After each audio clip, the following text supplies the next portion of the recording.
განათება, კამერა, მოქმედება. მოდი დღეს კინემატოგრაფიაზე ვისაუბროთ. ჯერ იყო კადრი, შემდეგ კადრების ამძრავების მსვლელობა.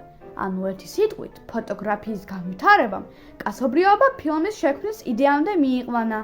პირველი ფილმი, რომელიც ერთი კამერით 1888 წელს ლუის ლე პრინცმა გადაიღო, 2 წამამდე გრძელდებოდა და ბაღში მოსიარულე ადამიანებს ასახავდა.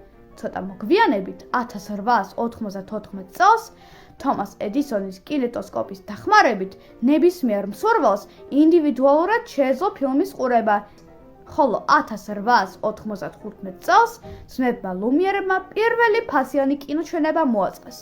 ალბათ ყველას გინახავთ ლუმიერების ცნობილი ფილმი, რომელშიც მატარებელი შედის სადგურში. ამბობენ, რომ ჩვენების დროს ხალხს ეგონა, რომ მატარებელი მათკენ მოექანებოდა და შეშინებულები გარბოდნენ.